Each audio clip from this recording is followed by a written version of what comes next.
మీరు మీ పిల్లలకి రెగ్యులర్గా ఐ చెకప్ చేపిస్తున్నారా? చిన్న పిల్లలకి రెగ్యులర్గా ఐ చెకప్ చేయడం చాలా ఇంపార్టెంట్. ఎందుకనేది నేను చెప్తాను. మీ పిల్లలకి 3 to 5 ఇయర్స్ ఏజ్ అప్పుడు ఫస్ట్ టైం ఒకసారి ఐ చెకప్ చేయించాలి. And every year school reopen అయ్యే ముందు కూడా ఒకసారి ఐ చెకప్ చేయించాలి. అండ్ ఈ యాన్యువల్లీ అంటే ఎవ్రీ 1 ఇయర్కి ఒకసారి ఖచ్చితంగా ఐ చెకప్ చేయించాలి.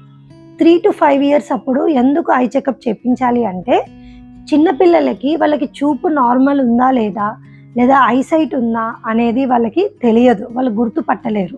సో అందుకు వాళ్ళకి ఐ చెకప్ చేయించడం వల్ల ఒకవేళ వాళ్ళకి ఐసైట్ కనుక ఉంటే దాన్ని కరెక్ట్ చేసుకోవచ్చు. మనము ఆంబ్లయోపియా ఆర్ లేజీ ఐ అని అంటాము. ఇదేంటంటే మనకి రిఫ్రాక్టివ్ ఎర్రర్స్ అంటే ఐసైట్ ఉన్నప్పుడు దాన్ని మనం కరెక్ట్ చేసుకోలేదు అనుకోండి, మన కన్ను అనేది ఒక విజన్కి ఫిక్స్ అయిపోతుంది అనమాట. సో మనం దాని తర్వాత ఎంత ట్రై చేసినా కూడా చూపు అనేది ఇంప్రూవ్ కాదు. సో అందుకు మనము ఐసైట్ని కనుక ఎర్లీగా డిటెక్ట్ చేసుకొని మనం దాన్ని ట్రీట్ చేసుకుంటే ఈ లేజీ ఐ అనే ప్రాబ్లం కూడా రాకుండా ఉంటుంది.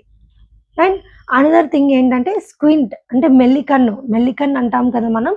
ఈ మెల్లికన్ను ఏమంటే కొంతమందికి చూడగానే కనపడదు, కళ్ళు నార్మల్గానే కనిపిస్తాయి, కానీ వాళ్ళకి మైల్డ్ స్క్వింట్ అనేది ఉండొచ్చు.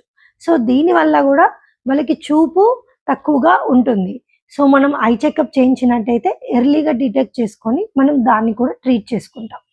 సో విజన్ అనేది క్లియర్ విజన్ ఉండడం వల్ల పిల్లలు ఏమవుతుందంటే క్లాస్ రూమ్లో బోర్డ్స్ని కానీ స్క్రీన్స్ని కానీ చూసినప్పుడు వాళ్ళకు సరిగా కనపడడం వల్ల వాళ్ళు బాగా కాన్సన్ట్రేట్ చేస్తారు. అండ్ రీడింగ్ రైటింగ్ స్కిల్స్ కూడా బాగుంటాయి. సరిగా కనపడకపోతే కాన్సన్ట్రేషన్ కూడా తగ్గుతుంది క్లాస్ రూమ్లో. సో వీటన్నిటి రీజన్స్ వల్ల మనకి చిన్నపిల్లలకి రెగ్యులర్ ఐ చెకప్స్ అనేది ఖచ్చితంగా ఇంపార్టెంట్. Thank you.